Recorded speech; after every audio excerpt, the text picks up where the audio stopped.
Dan Bapak Guru akan saya ajak untuk lanjut memahami lebih dalam mengenai peran setiap pemangku kepentingan dalam pelaksanaan proyek penguatan profil Pancasila. Ada sebuah peribahasa yang sering kita dengar. Berat sama dipikul, ringan sama dijinjing. Kira-kira apa ya kaitan? Jadi kata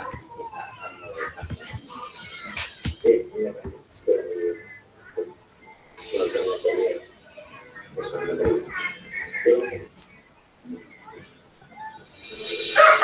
Salam dan bahagia Ibu dan Bapak Guru, selamat datang kembali di penguatan profil pelajar Pancasila.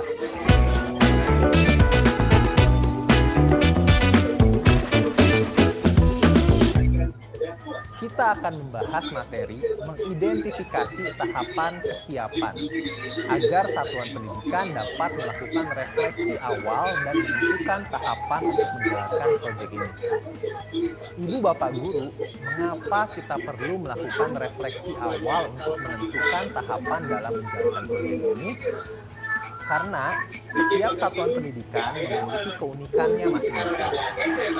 Kita sepakati kembali ya, bahwa keunikan tersebut berkaitan dengan kondisi lingkungan alam, kondisi sosial, budaya, dan berbagai aspek lain. Karena itu, tahapan yang akan kita bahas ini tidak lepas dari keunikan tersebut.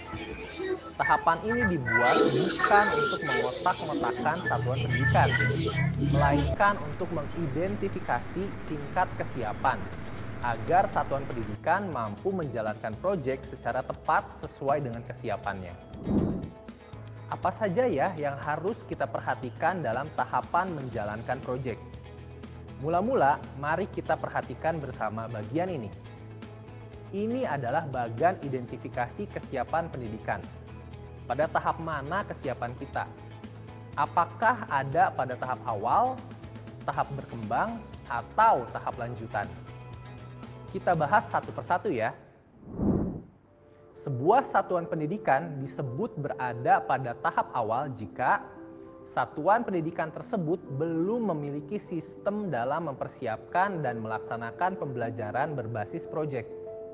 Bahkan bisa jadi konsep pembelajaran berbasis proyek belum dikenal di satuan pendidikan ini. Selain itu, konsep pembelajaran berbasis proyek baru diketahui pendidik secara terbatas, belum dipahami sepenuhnya. Ketika menjalankan proyek, satuan pendidikan ini melakukannya secara internal, belum melibatkan pihak luar. Lantas, bagaimana dengan satuan pendidikan yang berada di tahap berkembang? Satuan pendidikan ini sudah memiliki dan menjalankan pembelajaran berbasis proyek. Konsep pembelajaran berbasis proyek juga sudah dipahami sebagian pendidik. Jadi masih ada pendidik di satuan pendidikan tersebut yang masih belum memahaminya, Ibu Bapak. Selain itu, satuan pendidikan mulai melibatkan pihak di luar sekolah untuk membantu salah satu aktivitas proyek yang sedang dilakukan. Artinya, kebiasaan melakukan pembelajaran berbasis proyek bisa mulai dijadikan kebiasaan dan sekolah bisa memantapkan kerjasama dengan mitra luar.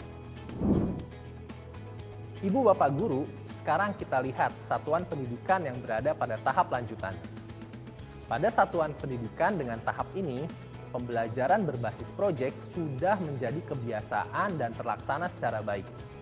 Konsep pembelajaran berbasis proyek sudah dipahami semua pendidik dan satuan pendidikan sudah menjalin kerjasama dengan berbagai mitra agar dampak proyek dapat diperluas dan direplikasi secara berkelanjutan. Setelah kita mengetahui 3 tahap kesiapan satuan pendidikan, sebelum melakukan kegiatan pembelajaran berbasis proyek, mari kita identifikasi kesiapan satuan pendidikan melalui beberapa pertanyaan bantuan berikut ini. 1. Seberapa banyak pendidik yang pernah melaksanakan pembelajaran berbasis proyek di satuan pendidikan Anda? 2. Apakah pembelajaran berbasis proyek sudah menjadi kebiasaan di satuan pendidikan Anda? 3. Apakah proyek yang dilakukan di satuan pendidikan sudah dilakukan secara lintas disiplin ilmu? 4. Apakah satuan pendidikan memiliki sistem yang mendukung pelaksanaan pembelajaran berbasis proyek? 5. Apakah sudah ada keterlibatan mitra eksternal? Contoh kasusnya seperti ini Ibu Bapak. SMP Bina Mulia memiliki pendidikan 20 orang. 12 diantaranya sudah pernah melaksanakan pembelajaran berbasis proyek. Dalam setiap pertemuan, para guru mata pelajaran saling bekerja sama dalam pembelajaran berbasis proyek, tetapi belum melibatkan mitra dari luar sekolah. Sistem evaluasi dan pengayaan pendidik masih dilakukan per penyelenggaraan proyek.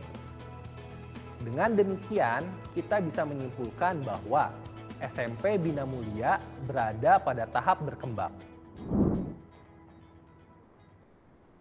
Ibu dan Bapak Guru, dengan melakukan asesmen satuan pendidikan seperti di atas, hal ini dapat membantu kita untuk bisa menyesuaikan proyek yang hendak diterapkan sesuai dengan tahap kesiapan masing-masing. Bagi satuan pendidikan yang masih berada pada tahap awal, proyek yang dipilih bisa bersifat sederhana dengan cakupan kecil dan durasi singkat, dilaksanakan di level kelas atau antar beberapa kelas. Untuk satuan pendidikan yang berada di tahap berkembang dan lanjutan, dapat melakukan pengembangan sebagai berikut. 1. Cakupan dan durasi proyek bisa ditingkatkan, misalnya dengan mengadakan proyek lintas 2 kelas dan memperpanjang waktu pelaksanaan proyek. 2. Keterlibatan dan otonomi murid bisa diperluas dengan memberikan kesempatan murid untuk memilih tema atau subtema proyek yang akan dijalankan bersama-sama. 3.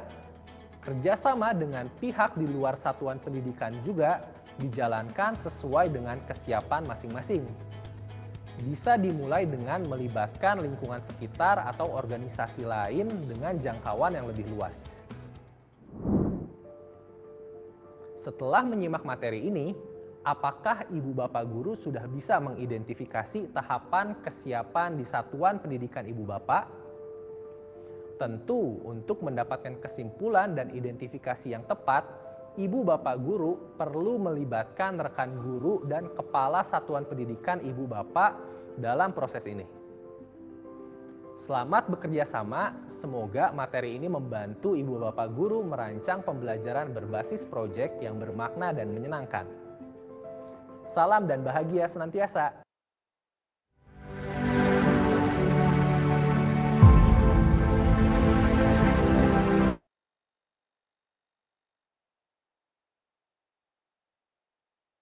Oke, terima kasih teman-teman yang sudah setia kembali ketemu di Rerasan edisi Berkah Rerasan edisi Ramadan. Bismillahirrahmanirrahim, izin memulai. Assalamualaikum warahmatullahi wabarakatuh. Jumpa lagi dengan kami, saya Afinda Aminatun, dan tentu saja rekan kami, koordinator utama. Bagaimana?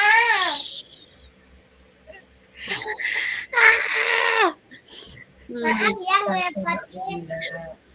Iya, nggak apa-apa. Lu dialih deh. Aku tak ngurusin nak wedok sebentar. Oke, silahkan Mbak Finda. Oke, masih bersama kami dari komunitas belajar di Kabupaten Magelang. Tadi ada Mbak Finda dan ada saya Sulistiani. Kemudian hari ini kami memiliki narasumber yang cantik jelita, Mbak In atau Bu Rahmah Murti Insilah. Ini namanya panjang tapi pendeknya mudah diingat. Sebelum kita memulai berkah rerasan kali ini di Rerasan 19, marilah kita berdoa sesuai dengan agama dan kita masing-masing. Berdoa dipersilakan.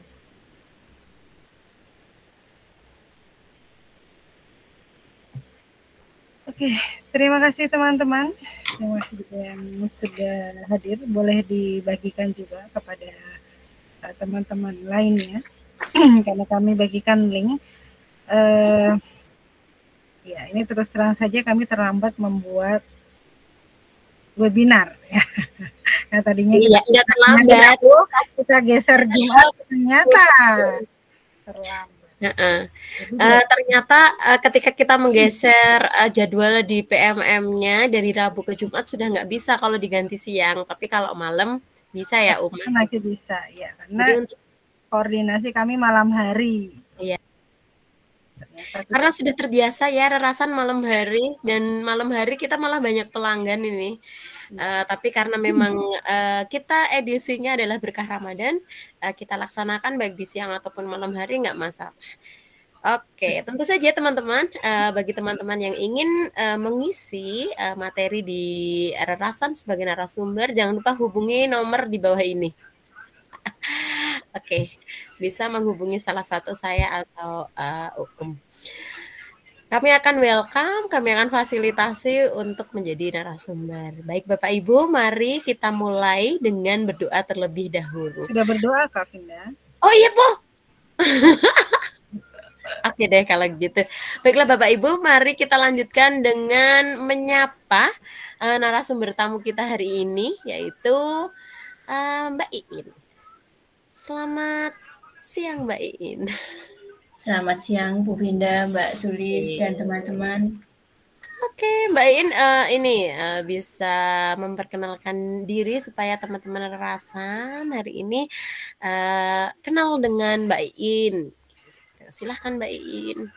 Baik, terima kasih Bu Vinda dan Bu Sulis, teman-teman semuanya. Perkenalkan saya Rahmah Murti Insila dari SD Negeri Ngabean, Kecamatan Secang, Kabupaten Magelang.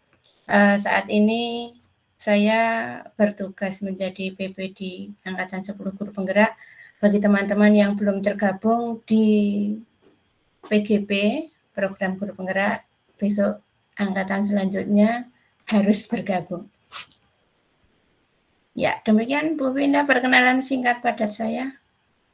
Baik, terima kasih Mbak In, betul sekali. Teman-teman di Guru Penggerak ini banyak hal yang didapatkan, apalagi orang-orang tipe seperti saya yang tidak mengikuti kegiatan, nanti tidak belajar, maka wajib mengikuti kegiatan seperti itu. Tapi kalau tipe-tipe Mbak In yang tidak mengikuti belajar dan tidak mengikuti kegiatan, tetapi selalu belajar, itu tetap disarankan untuk ikut supaya tambah pengalamannya gitu. Tambah teman terutama Bu Vinda. Oh iya, tambah teman, bener banget. Tambah terkenal kayak gitu. Jadi kalau mau nakal itu ada yang ngeremin. Agak mikir. Jaga image sedikit. Baik Mbak Iin, hari ini kita akan mengulik modul P5 yang udah diunggah, yang akan sesuai dengan sistematika PMM ya Mbak Iin. Ya, betul. Bisa sebelum merujuk ke modulnya itu bisa diceritakan pengalamannya gimana sih kok bisa mengunggah modul sampai dengan PMM kayak gitu, terus sulit nggak sih kayak gitu kan, biasanya kan ini sekelas PMM loh kayak gitu kan, berbeda. Nah silakan Mbak Iin berbagi cerita. Ceritanya singkat aja, pokoknya ada kesempatan ambil gitu aja. Terus kemudian ini dapat pembekalan dulu dari pihak Dirjen, terus udah pembekalannya daring, kemudian finalisasinya luring di Bandung. Udah gitu aja. Ya. Aduh, aku iri nih karena aku dulu angkatannya aku jadi kontributor nggak ada luringnya, daring semua karena masih COVID. Ya kemarin alhamdulillah akhir tahun itu kami luringkan di Bandung 3 hari. Oke, kayaknya oleh-olehnya belum sampai tempat kami ya. Betul.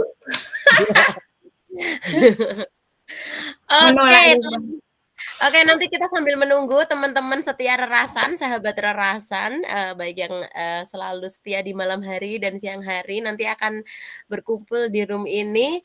Kita langsung saja Mbak Iin, kita ulik seperti apa sih modul P5 itu sehingga sesuai dengan alur PMM, berarti sesuai dengan apa yang diinginkan Dirjen. Dengan begitu teman-teman di sekolah ketika membuat modul itu sudah sesuai dengan harapannya, sudah sesuai dengan alur yang benar ya. Karena kita sudah mau masuk ke tahun ketiga kurikulum Merdeka. Ya Mbak Iin? Iya Bu Vinda. Oke, langsung saja waktu dan tempat silahkan secukupnya, boleh Mbak Iin gunakan. Oke, selamat siang. Assalamualaikum warahmatullahi wabarakatuh. Salam sehat dan bahagia bagi Bapak Ibu semua. Utamanya untuk Ibu Vinda dan Ibu Sulis, saya mengucapkan terima kasih sudah diberi fasilitas untuk bisa berbagi di room ini dalam kondisi bulan Ramadan yang penuh dengan tantangan ya, terutama tantangan hawa nafsu. Nafsu bakso, nafsu kopi ya Bu Vinda, tapi kita tetap bisa berkesempatan untuk belajar dan belajar. Puji syukur kehadirat Allah Subhanahu wa taala, Tuhan yang Maha Esa yang saat ini masih memberikan nafas kepada kita, masih memberikan kesempatan kepada kita untuk bertemu, untuk terus belajar dan menggali informasi baik untuk kita, utamanya sebagai pendidik, itu bisa bermanfaat untuk diri kita sendiri dan untuk orang lain, utamanya anak didik kita. Seperti yang sudah diajarkan oleh Bapak kita, Bapak Ki Hajar Dewantoro, bahwa apapun yang kita lakukan itu harus bisa di sekolah, bisa berpihak pada murid, bisa menghambakan dirinya, artinya bisa lahir batin itu untuk pelayanan terhadap murid. Terima kasih, saya sudah diperkenankan masuk di komunitas yang membahana ini, ya, selalu mengudara tepat waktu, selalu memberikan informasi update untuk teman-teman guru di Kabupaten Magelang. Izinkan share screen, Bu Vinda, bisa? Sudah bisa belum, Kak?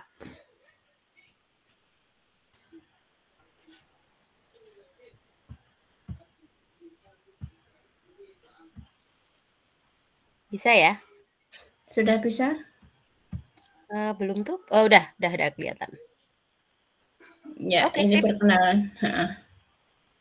Sip. Nah, Bapak Ibu yang berbahagia, pembelajar dimanapun berada, sebelum kita membahas apa itu konten-konten di dalam modul proyek profil pelajar Pancasila, perlu kita pahami dulu mengapa sih harus ada proyek profil pelajar Pancasila.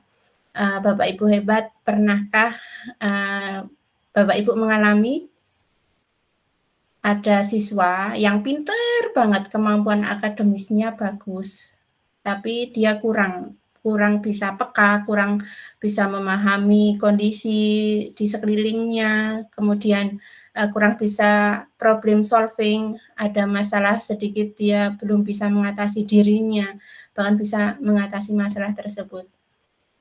Tentunya pernah mengalami ya, utamanya diri saya sendiri itu punya beberapa murid yang seperti itu. Artinya dia pintar tapi penguasaan pengelolaan emosinya, pengelolaan dia memecahkan masalah itu belum bisa maksimal. Artinya seusia dia itu belum bisa memecahkan masalahnya sendiri.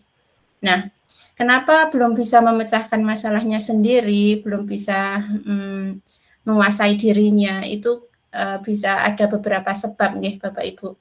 Utamanya di era abad 21 ini, murid-murid kita itu membutuhkan kompetensi dan karakter yang positif tentunya, yang digunakan untuk dia hidup hari ini dan di kehidupan selanjutnya.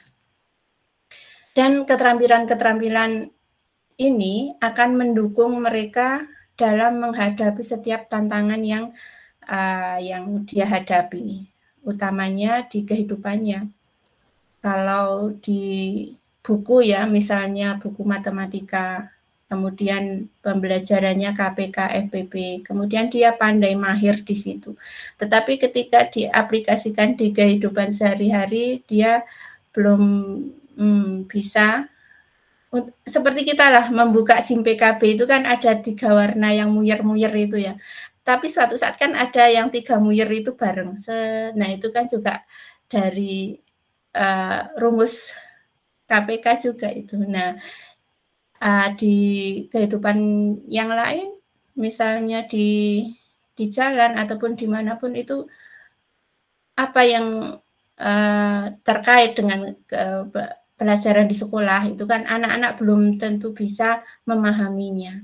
Ya beberapa ada, beberapa anak bisa paham. Oh itu pakai misalnya pada saat di lampu merah atau pada saat lihat lampu kerlap-kerlip gitu. Oh itu bareng karena itu KPK-nya sekian kayak gitu. Mungkin kalau anak yang skillnya oke, dia langsung sama dengan pelajaran yang diajarkan oleh guru di sekolah. Tetapi kalau yang belum dia keterampilannya belum semahir itu, belum bisa segitu tarafnya kan, cuma lihat oh bagus ya kerlap-kerlip cuma gitu aja. Dia tidak akan berpikir kompleks terhadap apa yang ada di sekitar kita. Kemudian ya memang kita juga mengakui bahwa kemampuan kognitif itu penting, tetapi bukan satu-satunya yang penting. Kita masih butuh juga dengan kemampuan-kemampuan yang lainnya. Proyek penguatan profil pelajar Pancasila ini yang Bapak Ibu pernah lihat di PMM, itu kan punya banyak tema dan isu yang beragam. Dari fase-fase yang ada, dari tingkat SD, SMP, SMA, SMK, itu di PMM semua ada. Nah, itu isunya macam-macam. Untuk melatih keterampilan-keterampilan yang tadi dibutuhkan. Jadi kita tidak hanya mengejar kemampuan kognitif anak saja, tetapi juga kompetensi-kompetensi lain, karakter yang harus dimiliki oleh siswa.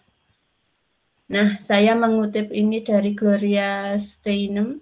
Pendidikan bukanlah sesuatu yang diperoleh seseorang, tetapi pendidikan adalah sebuah proses seumur hidup. Ini maknanya dalam ya Bapak Ibu. Jadi kalau proses seumur hidup itu kan berarti pendidikan itu tidak hanya di sekolah saja, tetapi seperti yang saya katakan tadi, anak itu juga butuh kehidupan selanjutnya, kehidupan yang nyata di lingkungan itu yang perlu membutuhkan karakter yang kuat, perlu membutuhkan suatu keterampilan yang harus kita bantu untuk memunculkan karakter tersebut. Mari Bapak Ibu kita berkolaborasi, bergotong royong untuk mewujudkan pelajar Pancasila di kurikulum Merdeka ini. Ya, profil pelajar Pancasila yang seperti sudah kita ketahui, profil pelajar Pancasila ini adalah profil lulusan atau karakter yang karakter yang harus hadir, harus ada pada siswa, yang bertujuan untuk menunjukkan karakter dan kompetensi yang diharapkan diraih menguatkan nilai-nilai luhur Pancasila, peserta didik, dan para pemangku kepentingan. Nah, kalau para pemangku kepentingan di sini kan berarti bukan hanya peserta didik ya, Ibu Finda. Gurunya juga harus punya profil pelajar Pancasila dulu, baru kemudian mengajarkan. Kegunaan profil pelajar Pancasila ini untuk menerjemahkan tujuan dan visi pendidikan ke dalam format yang lebih mudah dipahami oleh seluruh pemangku kepentingan pendidikan. Kemudian menjadi kompas bagi pendidik dan pelajar Indonesia. Tujuan akhir segala pembelajaran, program, dan kegiatan di satuan pendidikan. Nah, ini tujuan akhir ya di sini. Tujuan akhir segala pembelajaran. Artinya kan pembelajaran apapun itu nanti muaranya di profil pelajar Pancasila ini. Dari pelajaran-pelajaran diberikan itu diharapkan siswa itu bisa memiliki ini profil pelajar Pancasila yang 6 ini. Beriman dan bertakwa kepada Tuhan Yang Maha Esa dan berakhlak mulia, berkebinekaan global, bergotong royong, kreatif, bernalar kritis, dan mandiri. Ini yang harus kita hadirkan. Meskipun dalam setiap pembelajaran itu tidak semua 6-6-nya bisa kita dimunculkan, tetapi paling tidak ada 2 atau 3 yang setiap hari diasah sehingga nanti lulusan kita itu bisa mempunyai profil pelajar Pancasila ini. Bapak Ibu yang saya hormati, yang berbahagia dimanapun berada, perangkat ajar yang ada di PMM ya, itu seperti ini tampilannya. Ini merupakan produk gotong Kak, royong. tampilannya masih di tempatku Delay. masih Delay nih. cover. Oh iya toh. Ini udah jalan tuh dari tadi. Coba tak ulangi. Nggak bisa slideshow apa ya? Pakai read online, read itu yang sebelahnya slideshow coba. Oke.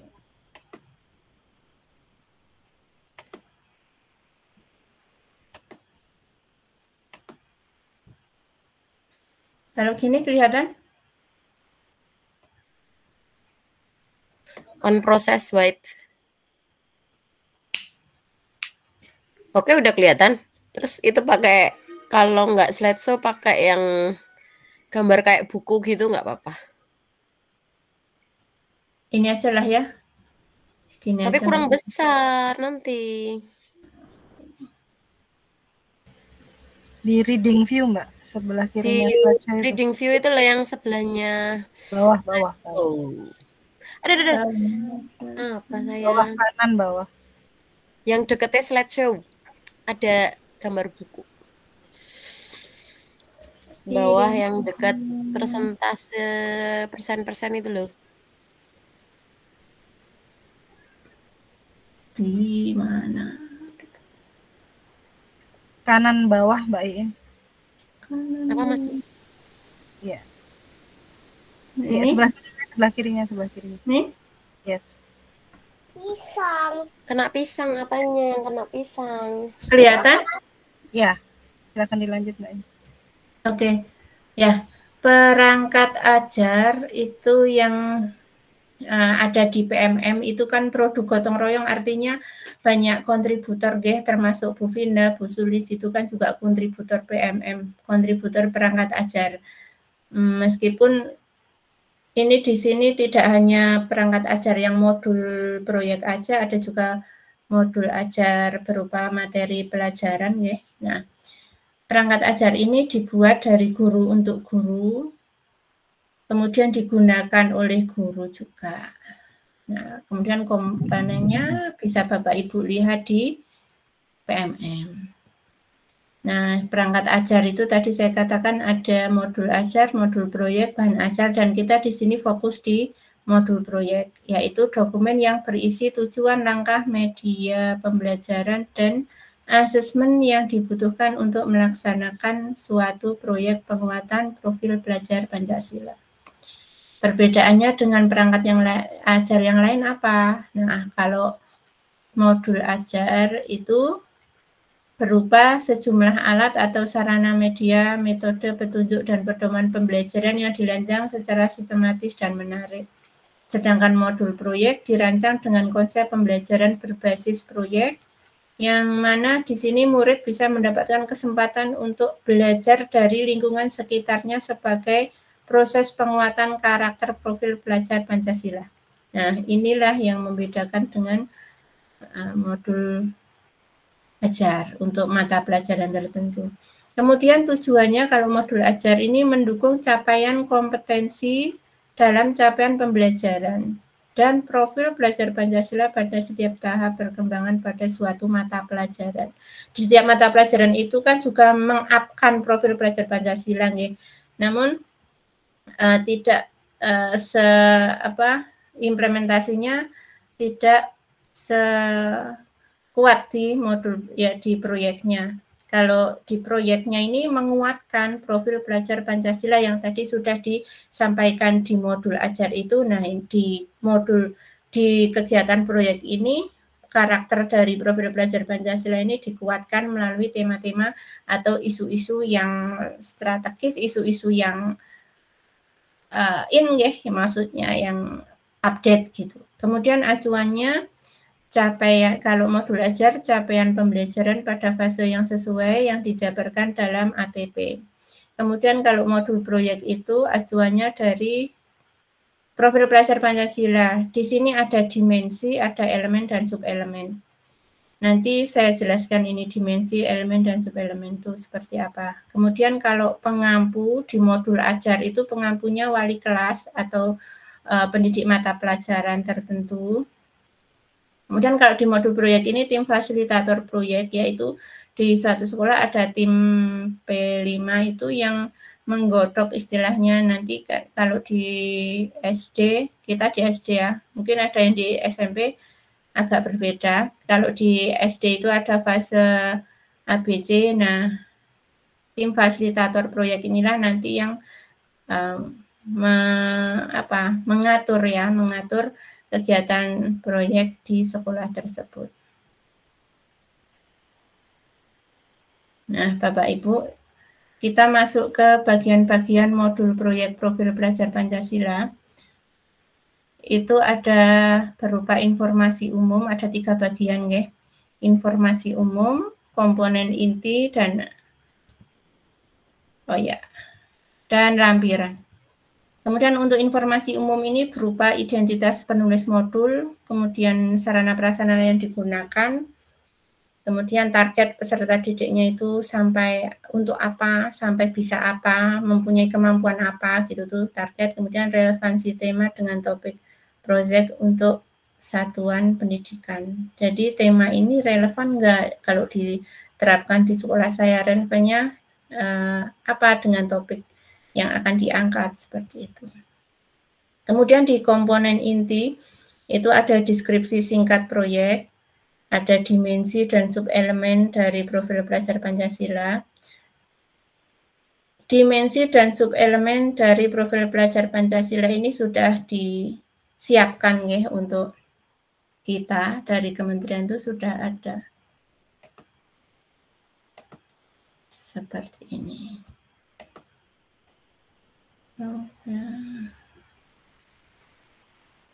Ini. Nah, ini saya kasih linknya nanti kalau untuk mau mengunduh ya.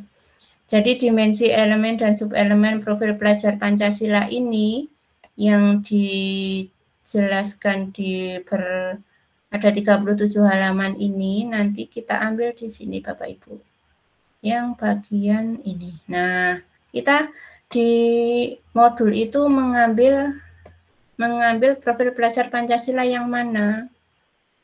Misalnya yang dimensi yang mana yang kita ambil? Misalnya dimensi beriman, beriman, bertakwa kepada Tuhan Yang Maha Esa dan berakhlak mulia. Nah, apa topik yang kita ambil? Sesuaikan di sini. Ambil saja satu. Misalnya kalau kemarin yang saya buat itu tentang tentang gaya hidup berkelanjutan. Nah, nanti saya share itunya hasilnya di sini. Misalnya ini kita ambil yang mana. Bapak Ibu misalnya mengambil kearifan lokal juga bisa. Nanti yang terkait itu yang mana. Ini komplit ya sampai yang kreatif, benar kritis semua ada. Nah, nanti dilihat di sini. Anak kita di mana? Di fase apa? Misalnya ambil subelemen, elemennya akhlak bernegara. Ambil subelemennya melaksanakan hak dan kewajiban sebagai warga negara. Kalau Bapak Ibu mengajar di kelas 3, berarti kan fase B, berarti nanti ambil yang ini. Jadi subelemen ini nanti berguna untuk mengembangkan modul yang akan kita buat, itu nanti merujuk pada aktivitasnya, itu mengacu dari subelemen ini. Sehingga tidak pergi kemana-mana, tidak melenceng dari apa yang sudah kita rancang. Ya, kembali ke yang slide yang tadi.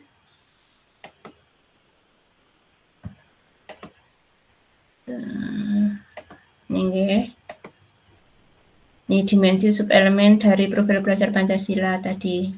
Kemudian tujuan spesifik untuk fase tersebut, jangan sampai kita memberikan tujuan itu yang di atas kemampuan anak.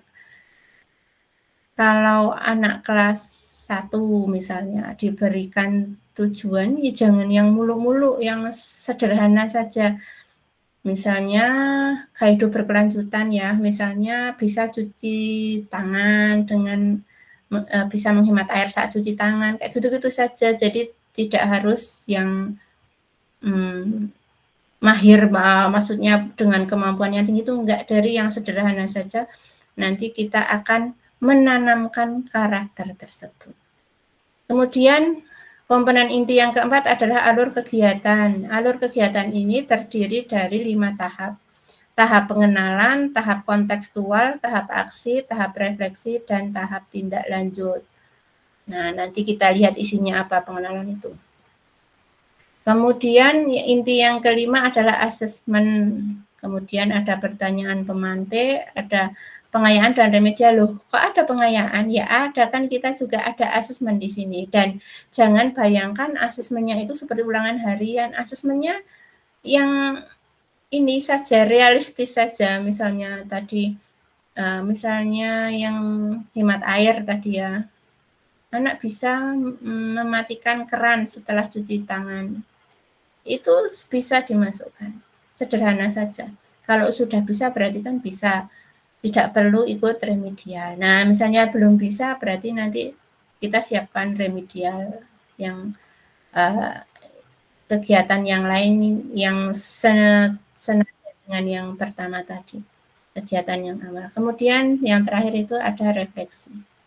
Bapak Ibu, pembelajar dimanapun Anda berada, poin yang harus diperhatikan dalam membuat modul proyek ini adalah perhatikan diksi dalam penulisan modul. Di sini kita butuh pemilihan kata yang tepat.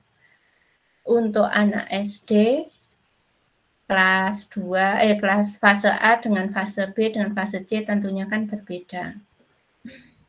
Kemudian ini juga setiap aktivitas kegiatan harus memperhatikan tahap perkembangan peserta didik, sesuaikan dengan usia siswa. Jangan sampai kegiatan aktivitas di dalamnya itu di luar dari kemampuan anak-anak kita. Misalnya anak-anak B, fase B itu kelas 3 dan kelas 4, tetapi diberikan kegiatan analisis jenis tanah kayak gitu kan, terlalu berat misalnya.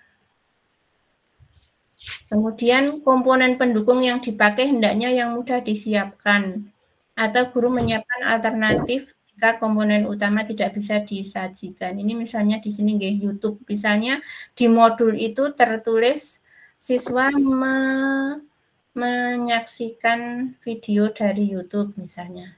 Nah, kita lihat apakah YouTube itu bisa diputar di semua tempat. Utamanya kalau modul ini dibuat untuk komunitas. Misalnya komunitas kecamatan, kabupaten saja, Kabupaten Magelang. Misalnya diharuskan membuka video YouTube, sedangkan Kabupaten Magelang itu kan ada yang di daerah kota dengan sinyal melimpah ruah, tapi ada juga daerah yang miskin sinyal, misalnya sulit mendapatkan sinyal. Nah, itu kan tidak relevan jika menggunakan YouTube, maka diberi alternatif yang lain, misalnya disiapkan artikel atau menyiapkan video YouTube atau membaca artikel seperti itu. Itu contohnya. Nah, modul proyek PMM kami saya seperti ini. Oh, ini dulu kegiatannya. Ini dengan teman-teman kontributor di Bandung ini. Jadi ini satu tim modul proyek bisa menelaah satu sama lain. Punya saya ditelaah ini, punya ini. Sebenarnya sudah ada penelaah sendiri, namun kita diminta untuk memberikan telaah pada teman. Nah, modul proyek ini saya buat bersama dengan Pak Aan ya, Pak Ansori di Kecamatan Secang, tentunya tidak asing. Sebentar saya lihat di sini tadi. Nah, modul proyek P5 kelihatan ya Bapak Ibu? Ini modul proyek P5 yang kami buat, saya dengan Pak Ansori, di situ di bawah bimbingan dari Direktorat Guru Pendidikan Dasar. Di sini kami membuat modul proyek gaya hidup berkelanjutan dengan judul bersama atasi krisis air bersih, singkatannya Bagi Asih. Kenapa disingkat? Ini supaya mudah diingat. Kemudian tadi yang sudah saya sampaikan isinya apa saja tadi sudah. Nah, modul proyek yang ada di PMM itu banyak yang full color nih. Ini fase C kelas 5-6 dibuat oleh Bapak Ansori Budi Cahyana dan saya Rahma Murti Insila. Nah, di sini kalau ini misalnya kita membuat modul sendiri tidak perlu menggunakan lembaran ini, tidak masalah. Ini cuma mengetahui saja yang terlibat di dalamnya. Nah, jadi teman-teman kalau di modul PMM, modul proyek itu banyak lihat bermacam-macam. Ada yang full color dengan Canva, ya. Di setiap bagian misalnya di judul sendiri di Canva, kemudian pengantar sendiri di Canva. Itu boleh, tidak masalah. Tetapi yang sederhana seperti ini dengan kertas seperti ini, dengan lembaran putih PDF seperti ini pun juga boleh, tidak masalah. Sebetulnya kami kemarin juga mau membuat ini dijadikan di Canva, sehingga bisa warna-warni seperti itu. Tetapi disarankan jangan yang itu. Kita memberikan pengetahuan kepada teman-teman guru se-Indonesia kalau yang sederhana aja bisa, tidak perlu yang banyak warna full color gitu. Jadi tidak masalah mau yang seperti ini ataupun dengan hiasan-hiasan pernak-pernik yang imut-imut, yang lucu-lucu, tidak masalah. Ya, ini yang tadi saya sampaikan judulnya, kemudian identitasnya, nggih. Komentar apa yang saya ingin tekankan di sini adalah pada alur dan aktivitas. Nah, di sini alur proyek pada ini kan tadi saya janji mau menjelaskan apa sih pengenalan itu. Nah, di sini tadi kan ini temanya tentang air bersih, nggih. Jadi kita awalnya alurnya itu tahap pengenalan. Ini kita mengajak peserta didik untuk bisa membangun kesadaran tentang isu krisis air bersih. Nah, di sini yang utama itu dikenalkan apa sih? Oh, pentingnya air bersih. Oh, duniaku kini rasanya kering. Ini semua dalam tahap pengenalan. Misalnya dengan tema yang lain, misalnya kearifan lokal, membangun kesadaran peserta didik. Apa sih penyebab anak-anak sekarang kok lebih suka K-pop daripada budaya lokal, atau lebih senang main gadget daripada permainan tradisional. Seperti itu tuh dikenalkan dulu. Alurnya yang pertama adalah alur tahap pengenalan. Kemudian setelah itu pada tahap kontekstualisasi ini memberikan perspektif pada anak-anak, contoh serupa atau latar belakang yang relevan dari apa yang tadi diangkat isunya. Misalnya isunya tadi, kalau tema, saya mengambil contoh tema kearifan lokal, misalnya tadi tentang permainan tradisional. Nah, di situ apa ya, latar belakang yang relevan dengan anak-anak itu lebih suka main gadget daripada permainan tradisional seperti dakon, bentik kayak gitu nggih. Nah, sekarang kan udah nggak ada anak bermain bentik. Bapak Ibu masih masih mengalami dulu bermain bentik? Tidak. Masih. Berarti Masih, Bang.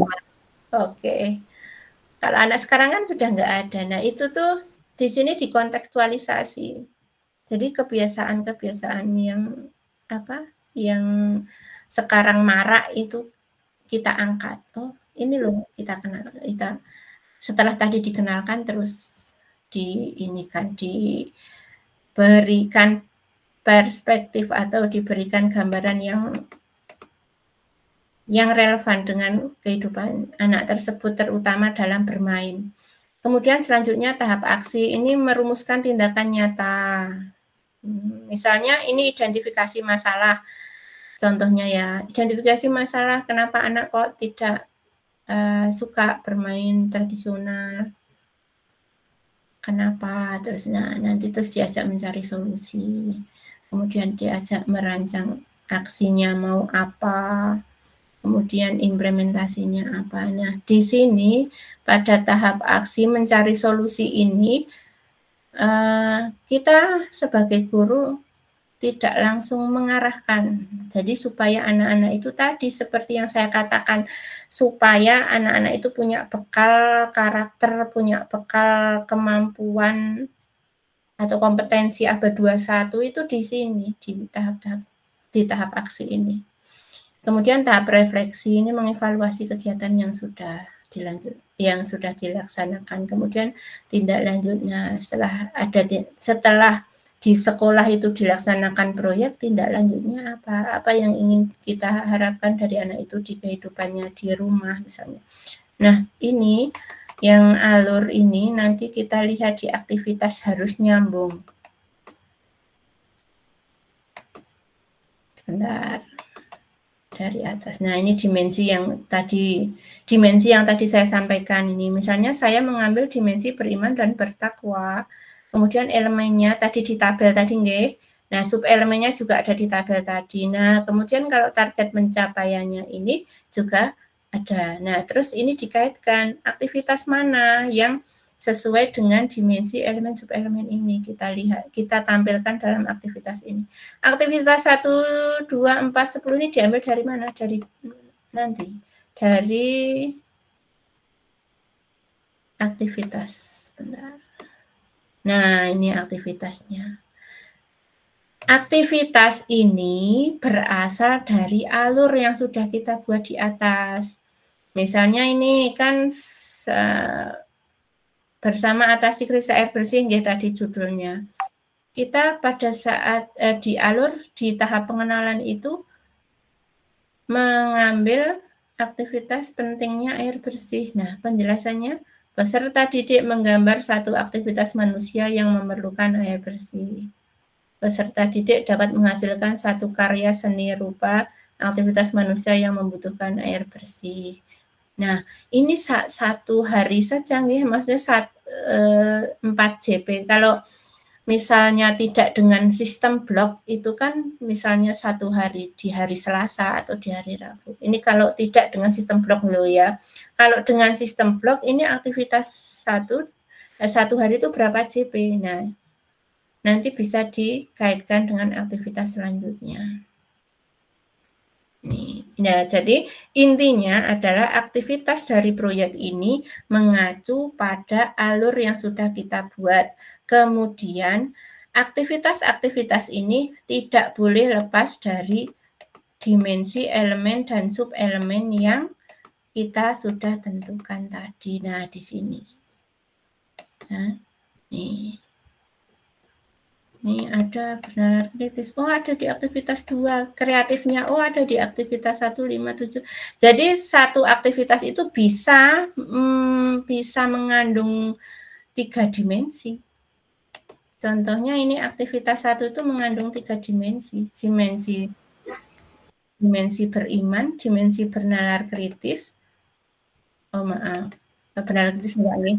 Tergantung kebutuhan atau pemetaan yang akan disampaikan ke setiap satuan pendidikan ya Mbak Iin. Iya, jadi satu aktivitas itu bisa mencakup, bisa menjelentrehkan 2 dimensi boleh, 3 dimensi juga boleh, 1 dimensi juga tidak apa-apa.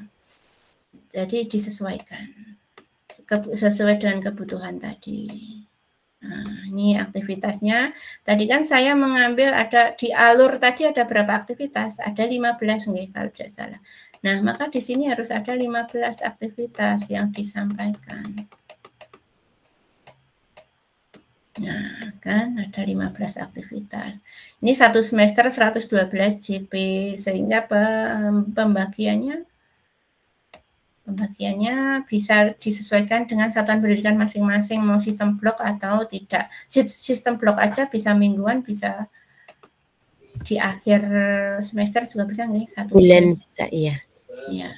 Nah, kemudian ini tahapan aktivitas. Nah, ini digunakan untuk petunjuk bagi guru. Kalau ini kan diharapkan modul saya ini dipakai seluruh Indonesia nggih, harapannya. Kalau sudah masuk PMM itu kan tidak hanya saya yang memakai, tetapi juga diharapkan orang Papua, orang Sulawesi, orang mana-mana pakai. Nah, jadi di sini diberikan penjelasan sejelas-jelasnya setiap tahapan aktivitas itu. Misalnya tahapan pengenalan tadi, aktivitasnya kan kita akan menjelaskan pentingnya air bersih. Nah, ini tujuannya apa? Kemudian waktunya dijelaskan. Oh, 140 menit. Bahan yang digunakan kertas HVS dan alat tulis karena akan menggambar, gitu. Tadi mau menggambar. Nah, diberi juga di sini tips untuk guru. Hasil gambaran peserta didik tidak harus bagus. Yang utama adalah peserta didik dapat menjelaskan apa yang mereka gambar. Nah, ini penting Bapak Ibu karena penilaian kita bagus apa tidak itu kan kadang-kadang relatif ya. Kalau kita lagi seneng, wah iki apa itu. Kalau di sini tidak. Kalau di sini yang penting anak-anak itu menggambar apa sesuai dengan tema yang tadi yang kita ambil tadi.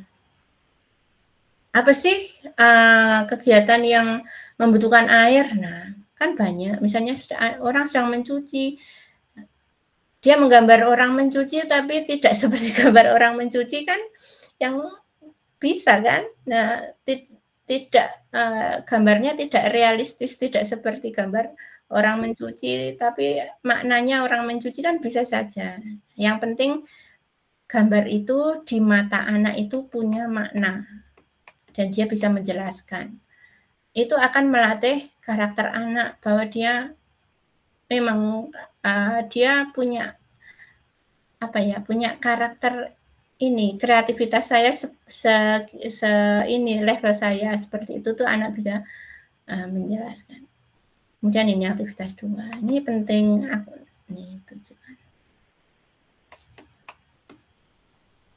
Kalau di kegiatannya ada video, nah di sini diberi video rujukan. Ya, guru yang memakai modul ini bisa mencari video sesuai dengan yang diharapkan dari modul ini. Sudah sih, kemudian apa? Ini lembar aktivitas sehari-hari nih. Sudah. Lembar aktivitasnya sesuai dengan kegiatannya. Kemudian di sini ada lembar penilaian. Nah, ini di akhir tadi ada asesmen nggih. Ada asesmen. Ini cuma contoh aja, Bapak Ibu bisa membuat asesmen yang lebih bagus boleh. Nah, kemudian pustaka. Ya, itu gambaran modul yang kami buat nggih Bapak Ibu.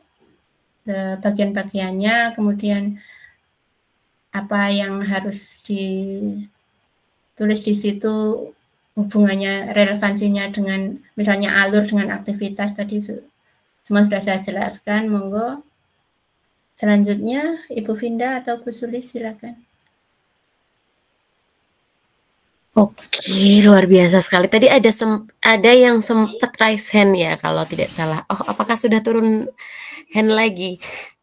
Oke, atau tadi kepencet ya mungkin ya, mau ngejempol jadi raise hand. Oke, terima kasih Mbak In.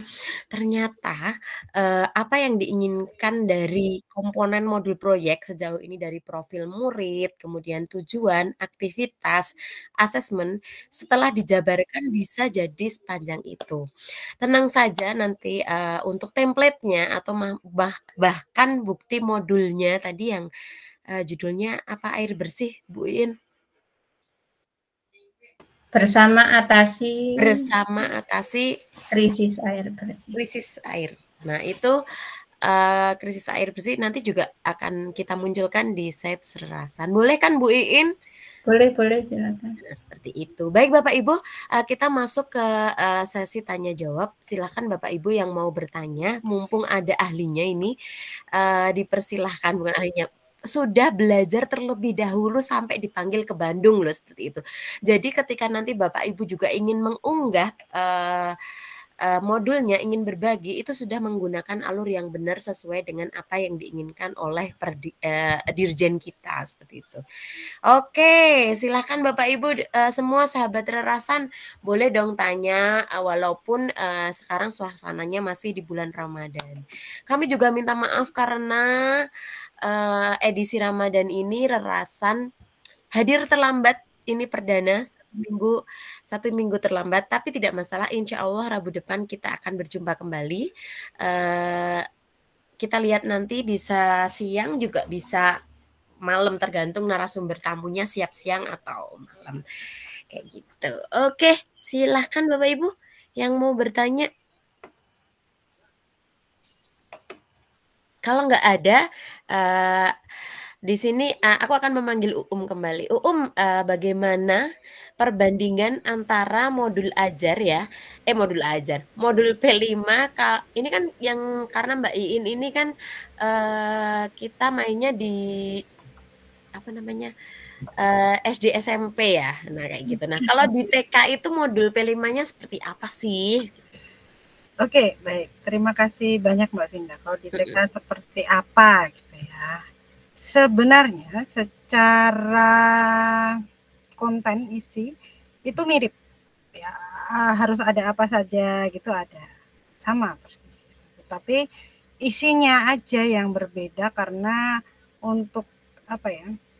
Teman-teman TK itu kan berbeda dengan teman-teman di SD atau di SMP. Kemudian untuk proyeknya juga kalau misalnya di SD bisa dicicil mingguan gitu atau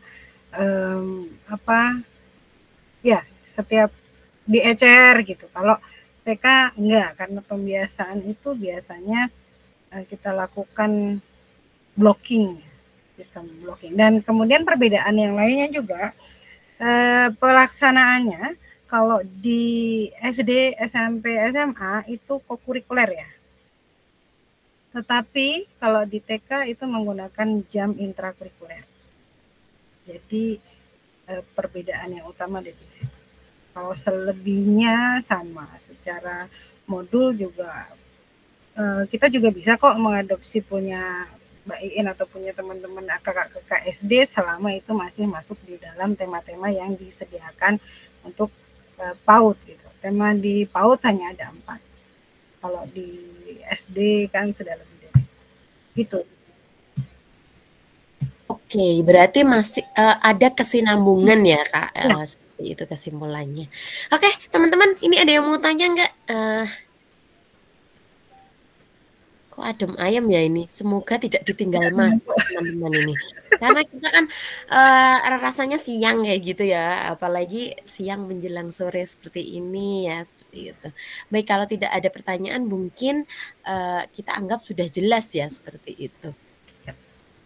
Oke, Mbak Iin, nih Ya. sebelum kita berganti ke template aksi nyata, UUM sudah siapkan ya template aksi nyata P5. Ini untuk P5 sendiri ya, P5-nya bagaimana cara menentukan P5 di satuan pendidikan itu juga dibahas nggak Kak ketika pelatihan seperti itu? Kalau kemarin pada Mhm. saat kami diundang itu, kami fokus ya, Iya. fokus membuat modul saja. Modulnya. Oke. Oke, Jadi oke. kalau untuk penentuannya itu, saya rasa dari rapat di sekolah nggih, dengan kepala sekolah dan semua warga sekolah itu sepakatnya mau apa kayak gitu nggih bisa. Kemudian nanti pembuatan modulnya pun juga karena sudah ada tim di sekolah, tim P5 itu bisa disepakati mau buat modul sendiri bisa. Kemudian bisa adopsi dari PMM juga bisa, adopsi apa Mbak ATM nggih, amati, tiru, modifikasi nggih. Jadi Allahu Akbar. Maaf. Ada yang jatuh. Nah, jadi begitu Bu Finda, untuk penentuannya saya rasa dikembalikan ke sekolah masing-masing.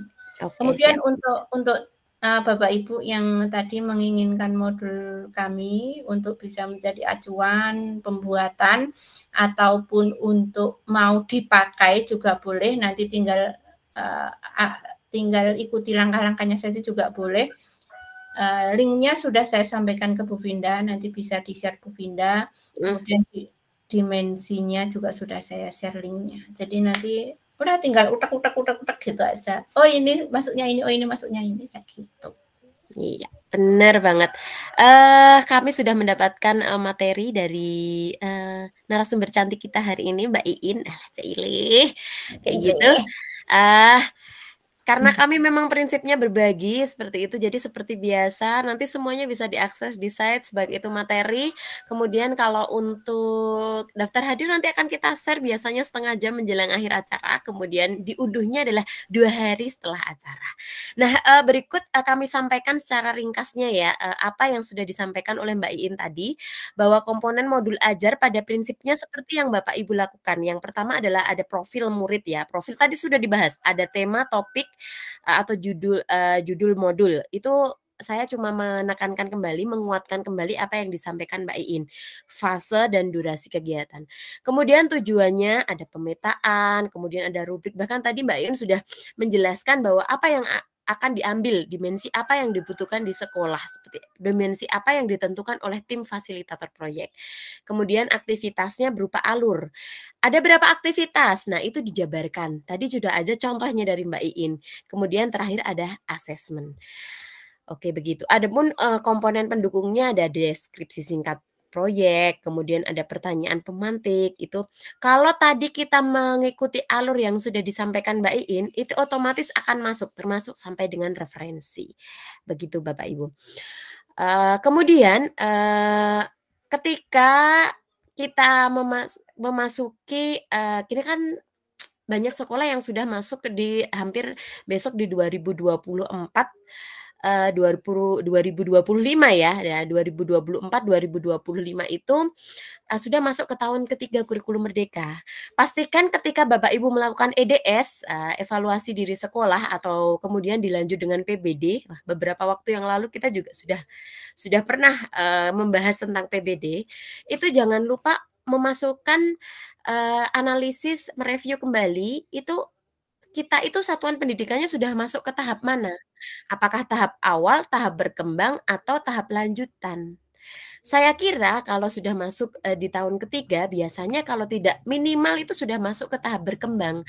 Jadi sekolah sudah memiliki dan menjalankan pembelajaran berbasis proyek seperti itu, dan sudah mulai melibatkan pihak luar.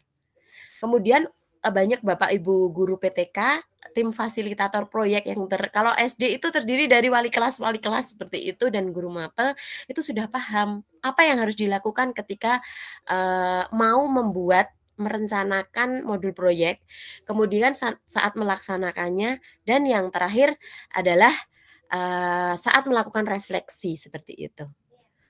Nah, secara singkat, seperti tadi sudah sempat disinggung oleh Mbak Iin, bahwa satuan pendidikan atau sekolah itu memilih dimensi, elemen, dan subelemen yang akan dikembangkan.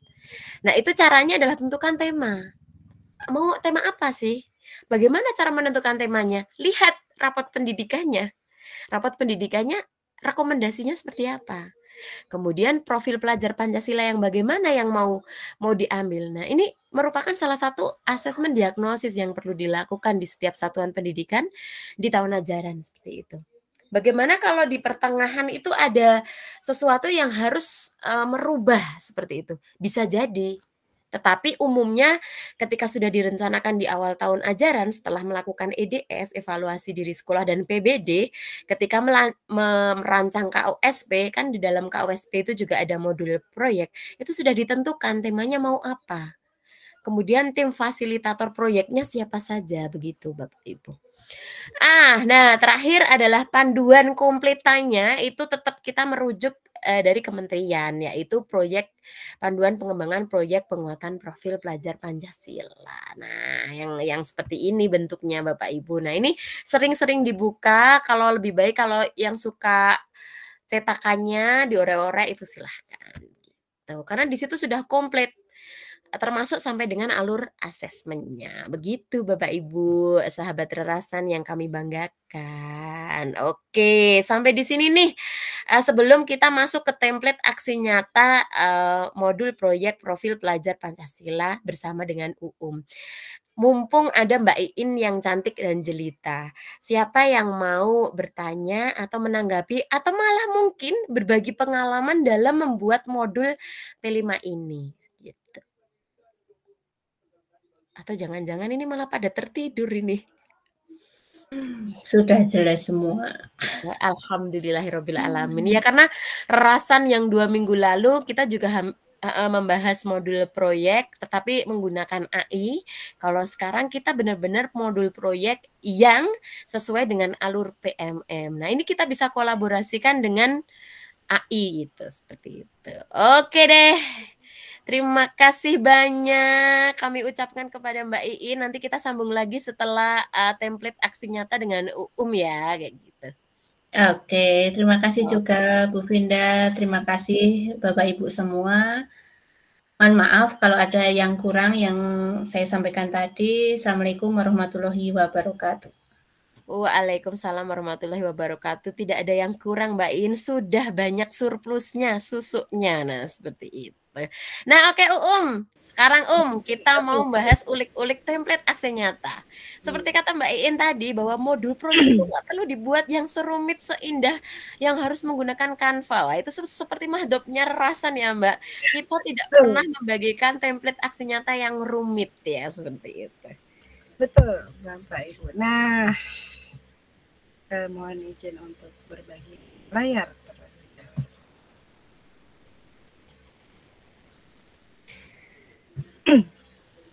Ini biasanya forum full sampai ada yang WA nggak bisa masuk. Hari ini separuh nih Sedang tidur. Sedang tidur siang. Ya, ibadah. Tidur di waktu bulan Ramadan, waktu puasa ibadah. Oke. Baik. Ya, di sini ada pilihan aksi nyata dan kami memiliki 2 referensi. Ada aksi nyata pilihannya untuk PAUD dan ada SD. Tapi hari ini akan kita bahas langsung ke SD ya, karena di pilihan aksi nyata PAUD ada 3, sementara di pilihan aksi nyata SD ada 4 pilihan. Tolong dibikin lagi dong biar kita matanya nggak pakai kacamata lagi. Oke, Asya. Ini segini mampu nggak? Lihat dulu ya. Kurang besar lagi Mbak Vina? Udah oke deh. Udah oke, baik. Di topik proyek penguatan profil pelajar Pancasila di SD atau paket A.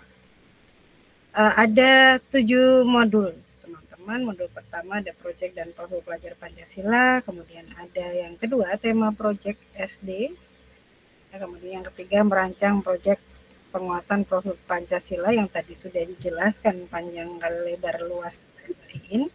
Kemudian ada merancang modul proyek SD, ada pelaksanaannya, kemudian ada dokumentasi dan ada evaluasi proyek. Itu adalah modul-modul yang dapat teman-teman pelajari di topik ini. Kemudian pilihan aksi nyata yang pertama itu untuk guru, teman-teman merancang atau memodifikasi modul proyek. Jadi kalau teman-teman dapat modul dari Mbak In tadi, silahkan dimodifikasi Yang pertama tentukan tema dulu, topik dan dimensi seperti tadi yang sudah dijelaskan, ada alurnya sama ya. Pastikan pemilihan sesuai dengan kebutuhan konteks satuan pendidikan teman-teman. Atau juga bisa disesuaikan dengan kelas teman-teman. Kemudian teman-teman merancang atau memodifikasi modul proyek sesuai dengan satuan pendidikan atau kelas. Pastikan komponen penting modul proyek sudah terpenuhi. Seperti tadi Mbak Iin utarakan, ada 3 komponen sudah terpenuhi semua, ya cukup ya. Mau ditambahin boleh silahkan. Tetapi yang harus ada, tidak boleh dikurangi. Kemudian teman-teman praktikkan modul proyek yang sudah dibuat di kelas, silahkan pilih beberapa pertemuan untuk dipraktikkan, kemudian minta umpan balik. Nah, umpan baliknya seperti apa? Umpan balik atau refleksi dari murid secara tertulis dengan menggunakan cara sendiri atau metode yang tersedia di perpustakaan belajar. Bagi teman-teman yang mengampu fase A atau juga mengampu fase PAUD, itu boleh juga secara lisan. Ya, kemudian dituliskan oleh gurunya apa yang dinyatakan oleh anak-anak. Karena kalau menulis mungkin belum lancar. Kemudian setelah semuanya selesai, teman-teman mengunggah bukti dalam satu dokumen. Nah, di dokumen itu isinya apa? Ada modul yang dibuat atau dimodifikasi, dan dokumentasi kegiatan pembelajaran, serta umpan balik refleksi. Ini adalah pilihan 1. Kita lanjut ke pilihan yang kedua. Oh ya, sebelum lanjut, masih ada catatannya, ini bisa dilakukan secara kolaboratif. Tetapi sekali lagi, teman-teman harus menuliskan refleksi atau deskripsinya masing-masing, sesuai perannya masing-masing. Begitu, jadi nggak mungkin saya dan Mbak Vinda melakukan satu aksi nyata, deskripsinya sama. Karena pengalaman kami berbeda. Betul. Ya, fungsi kami juga berbeda mungkin kan, gitu. Peran kami juga berbeda. Nah, maka dituliskan sendiri-sendiri sesuai dengan pengalaman. Kemudian ini adalah pilihan yang kedua, teman-teman. Pilihan yang kedua ini merancang atau memodifikasi rubrik asesmen project bersama murid. Ya, ini untuk guru, masih untuk guru. Ini biasanya dilakukan oleh teman-teman jenjang yang agak atas, ya mungkin SD kelas atas atau mungkin juga SMP, SMA, karena melibatkan murid. Walaupun di PAUD tidak menutup kemungkinan untuk dilakukan, tapi agak sedikit sulit memantik anak-anak untuk membuat rubrik asesmennya sendiri. Yang pertama, teman-teman mengidentifikasi kebutuhan murid pada satuan pendidikan atau di kelas teman-teman sendiri. Kemudian pilih satu modul project yang sudah disediakan pemerintah boleh, yang disusun sendiri boleh. Pilih satu jenis asesmen. Di dalam modul ajar pasti ada asesmen. Nah, tadi sudah presentasikan juga sama Mbak In, di situ ada asesmennya. Pilih satu saja asesmen, kalau di situ asesmennya cukup banyak atau lebih dari satu, teman-teman pilih satu asesmen yang sesuai dengan identifikasi. Kemudian dari asesmen itu teman-teman melibatkan murid untuk menyusun rubriknya. Nah, setelah selesai membuat rubrik bersama murid, teman-teman minta umpan balik refleksi dari murid. Sama ini ya, kalau yang merasa mudah, walaupun itu fase PAUD, walaupun itu fasenya A, teman-teman mengajar SD kelas bawah dan merasa ini mudah, lakukan saja. Begitu. Untuk umpan balik masih sama, teman-teman bisa juga melakukannya secara lisan jika memang anaknya masih kesulitan untuk menulis, dan teman-teman tuliskan, teman-teman yang membantu menulis. Begitu. Sudah selesai, kemudian teman-teman unggah bukti dalam satu dokumen. Dokumennya isinya apa saja? Ada satu modul project yang dipilih, ada rubrik yang tadi sudah dirancang atau dimodifikasi bersama murid, dan ada umpan balik atau refleksi dari masih sama catatannya, ada hasil nyata dapat dilakukan secara kolaborasi. Ini yang kedua untuk guru. Kemudian guru dan kepala sekolah bisa berkolaborasi bersama dalam melakukan aksi nyata di topik yang ketiga, yaitu menentukan tema, kemudian ada topik, dimensi, elemen, dan subelemen dalam proyek. Nah, yang pertama adalah tentukan topik dulu. Tema dulu, kemudian topik, dimensi, kemudian elemen dan subelemen yang dipilih untuk kegiatan proyek. Ya, dalam pemilihan dipastikan sesuai dengan kebutuhan konteks satuan pendidikan teman-teman. Balik lagi ya, ini selalu dibawa, harus sesuai dengan satuan pendidikan teman-teman. Kemudian yang kedua,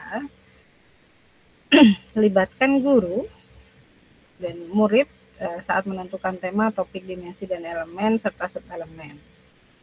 Gunakan hasil identifikasi satuan pendidikan sebagai landasan diskusi.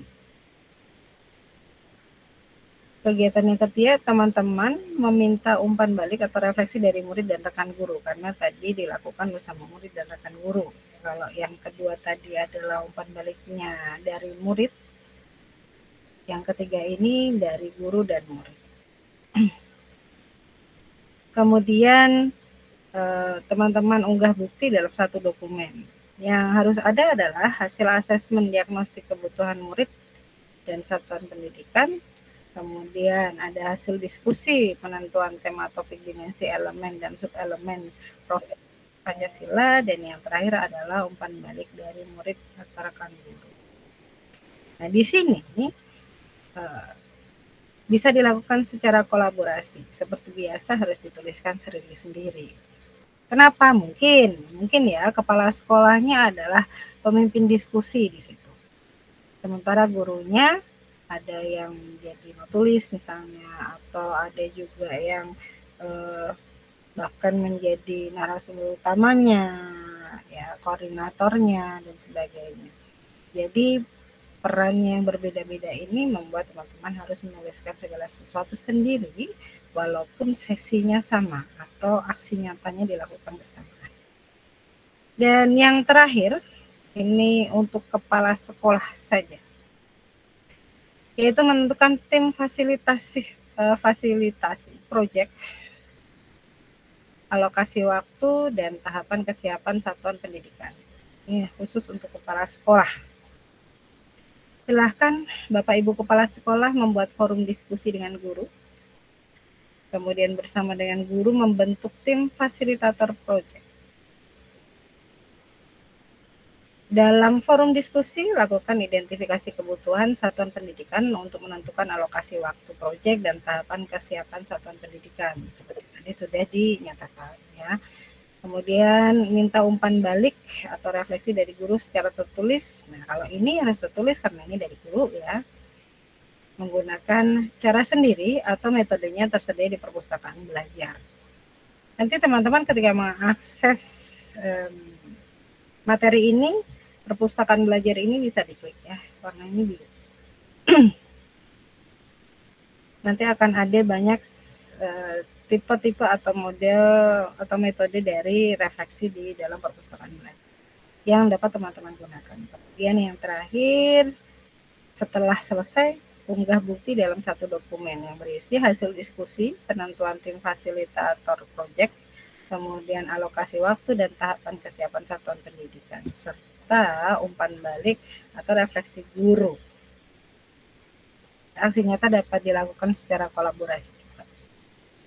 Ini adalah pilihan aksi nyata 1, 2, 3, dan 4 bagi teman-teman yang ada di jenjang SD. Mungkin juga sama di jenjang SMP, namun mungkin ada tambahan aksi nyata. Kalau di TK juga hampir sama, tapi cuma ada 3. Ini untuk TK menentukan tema topik, kemudian ada merancang modifikasi modul, dan juga ada menentukan tim fasilitasi proyek. Tidak ada rubrik ya, rubriknya tidak ada kalau di Ini adalah pilihan aksi nyata. Kita langsung ke pilihan 1 dulu. Biasanya berapa Mbak Pina? 150 ya.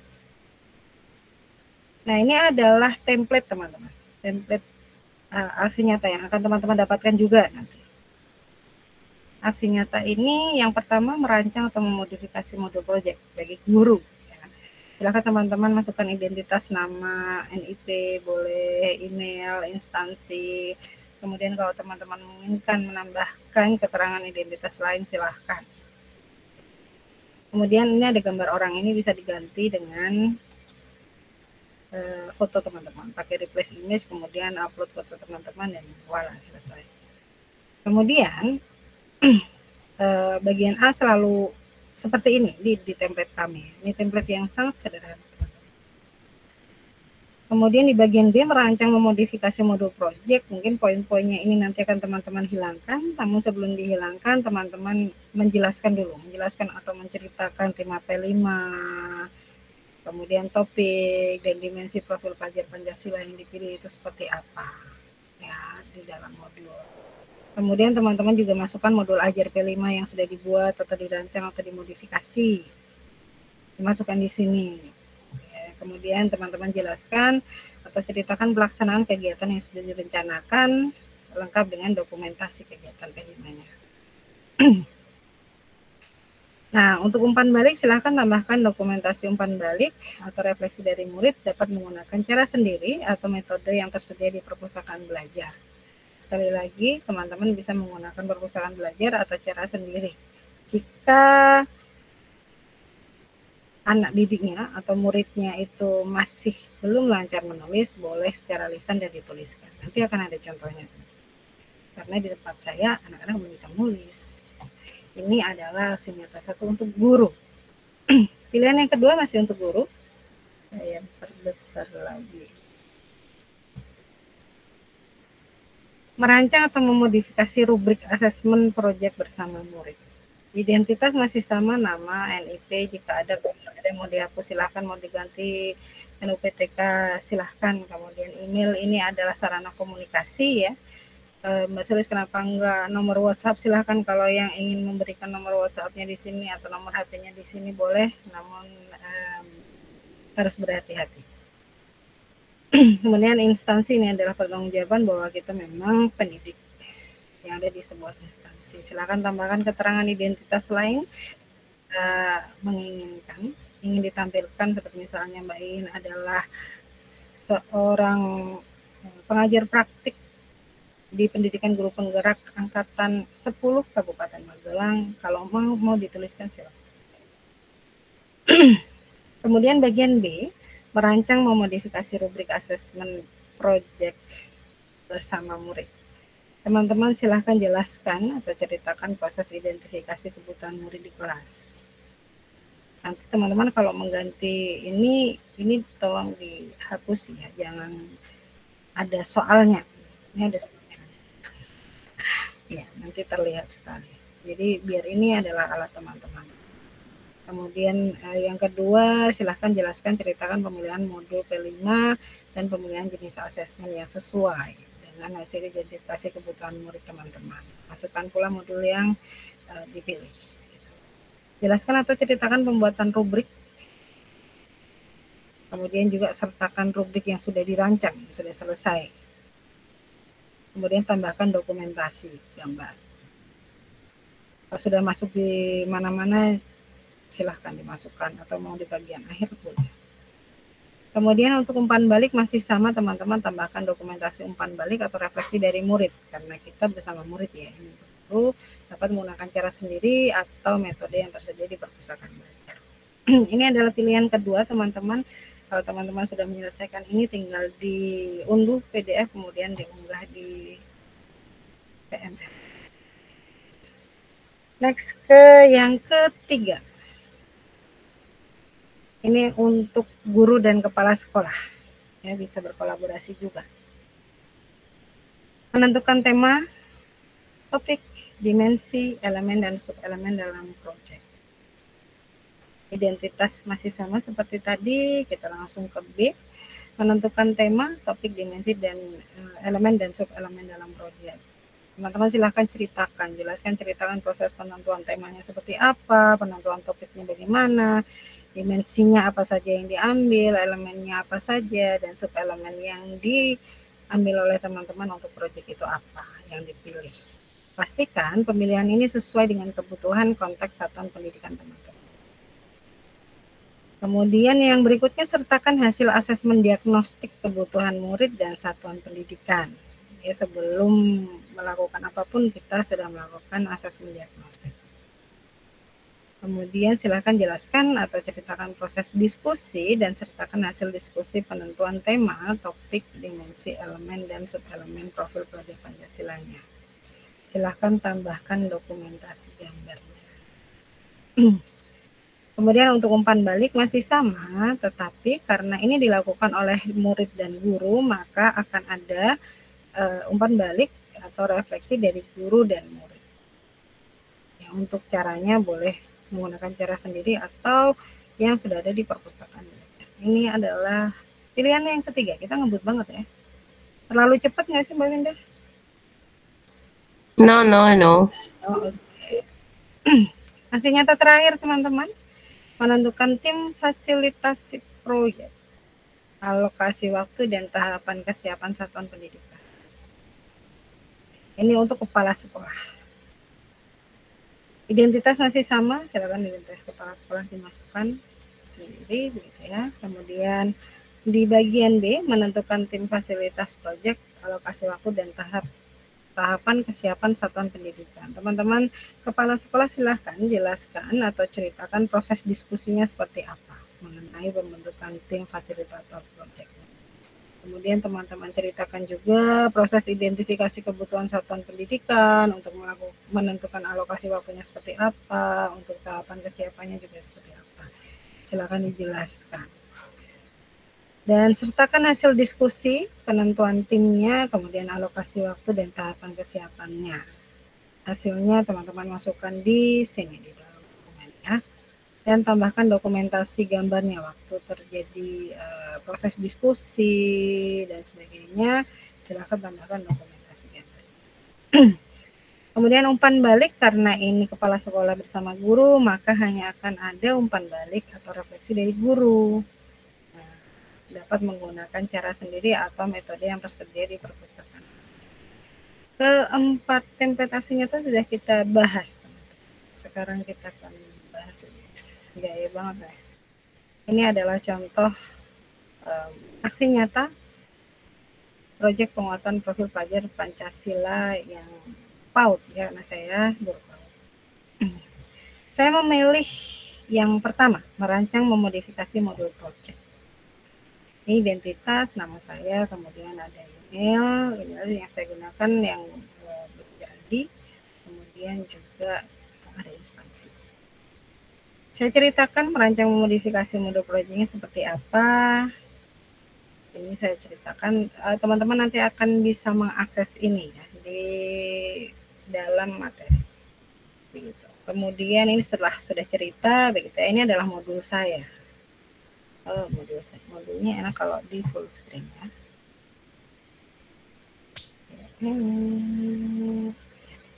Wah, ini udah mentok paling kecil ya. Ini modul, ini adalah bagian awal ya.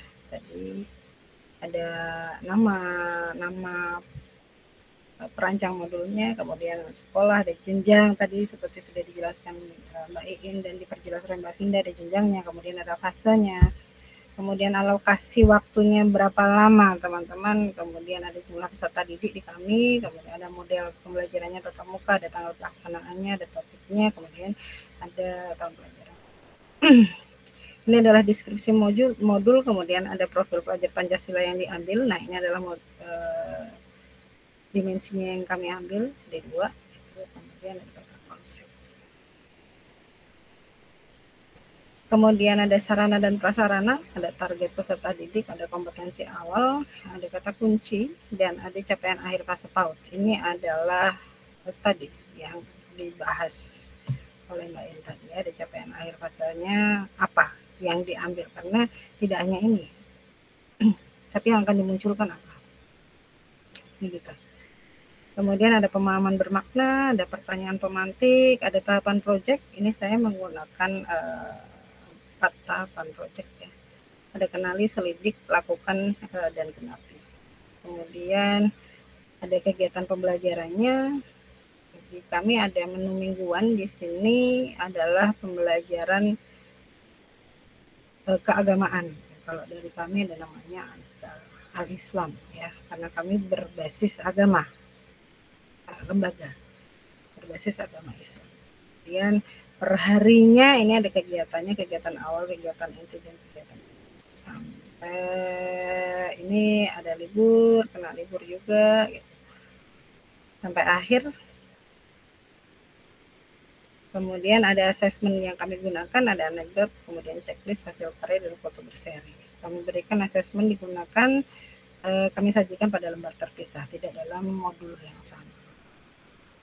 Ini kemudian ada lampiran, ada bacaan yang saya gunakan untuk memantik anak, ada batik rilo, ada jarit yang mana, kemudian ada ingin berpakaian, dan ada rumini dan rangun. Ini ada glosariumnya, kata-kata yang mungkin kita belum paham pada awalnya penyusunan modul, tetapi kita juga harus menjelaskan ini kepada anak-anak. Kemudian ada daftar pustaka. Nah, ini ada baru modulnya masuknya. Kemudian di bagian C ini dokumentasi pelaksanaan modul proyek. Ini pelaksanaannya, dokumentasi pelaksanaan. Karena kami PAUD, maka kami memilih batiknya adalah batik ikat. Atau mungkin bisa disebut juga ada yang batik jumputan. Nah, ini adalah umpan balik siswa. Saya mengambil 3 anak. Ini karena anak-anak. Begitu ketika ditanya, dia suka sama batik ya. Bu guru, batikku bagus. Pink, besok lagi ya Bu. Itu karena anak-anak suka diajak keluar. Yang ini batikku hijau, keduanya menyatakan warna yang dia suka. Sementara anak yang terakhir umpan baliknya berbeda. Tadinya itu dia menceritakan, tadinya dilipat jadi kotak, terus diikat pakai karet, jadinya kayak gini. Jadinya bagus. Nah, ini adalah umpan balik dari anak-anak. Dan ini nanti teman-teman boleh bisa diakses ya. Ini proyeknya, dokumen proyeknya. Ini yang saya unggah ke PMM. Begitu. Itu kayaknya Mbak Finda. Bu guru, aku juga mau celup-celup. Ini sudah keluar hijaunya. Berarti the next kita celup-celup. Oke, celup-celup apa nih? Ya itu. Oke, Bapak Ibu, alhamdulillahirobbilalamin. Kita masih ada waktu. Ini ada yang raise hand, Okay. Mbak Dini nih dari tadi aku amati belum turun, berarti benar-benar raise hand ya. Mbak Dini Firsta, silahkan. Silahkan Kak Dini. Sama-sama Kak Weni. Sama Mbak Weni. Mbak Dini Firsta. Halo, ada yang ingin dibagikan atau ingin dikonfirmasi atau ingin ditanya? Baik, sambil menunggu Mbak Dini hadir lagi di room ini, tadi template aksi nyata berkaitan dengan pembuatan modul yang sesuai alur PMM sudah dijabarkan oleh Mbak Iin. Kemudian template-nya juga sudah seperti itu, bahkan ada salah satu contohnya juga seperti biasa. Materi bisa diunduh di site Skombel seperti biasa. Sudah barusan aku sematkan teweng kayak gitu. Karena sudah ada yang WA Bu materinya. Nah, oke. Gercep ya gitu. Tapi belum kita masukkan pada. Iya, sekarang udah kita masukin materinya. Udah, oke, siap. Oke, tinggal ini nanti kita share daftar hadir. Nanti Bapak Ibu seperti biasa bisa unduh di site Skombel paling cepat 2 hari. Kalau ini hari Jumat, berarti Bapak Ibu nanti unduhnya di hari Minggu Ahad malam atau Senin deh ya, Senin ya. Kalau tidak terlalu banyak pesertanya, teman-teman nanti renderingnya kan akan cepat ya untuk sertifikat teman-teman semuanya. Jadi Iya, bener banget. kalau seperti kemarin-kemarin kami harus ngerender 200 lebih sertifikat, harus 2 hari renderingnya teman-teman, karena Iya deh, ada batasan ternyata. ada batasan ternyata karena Orang kita ternyata dibatasi. iya bener banget. Jangan sampai kita ke ban ya, Iya, ibu-ibu. agak susah mengembalikan akun yang di-ban kalau nggak punya dekengan pusat. Alah. Iya. Oke, Bapak Ibu silahkan daftar hadir sudah kita open. Bisa diisi seperti biasa. Kemudian sambil silakan Bapak Ibu mengisi daftar hadir. Bagi teman-teman yang ingin berbagi cerita, boleh dipersilahkan begitu. Mau berbagi cerita masak apa hari ini juga boleh. Kalau kita biasanya sahur apa tadi?